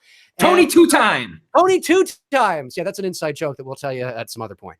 Yeah, tune in next week, Sunday, November the what is it? November the 11th or 12th? What is it? November 1? Next Sunday. Yeah, we'll be here. 11th. November the 11th, Sunday, November the 11th, 7:00 p.m. Eastern Standard Time for episode 2 of Two Guys and Some Bullshit. Talk to you guys soon. Cheers.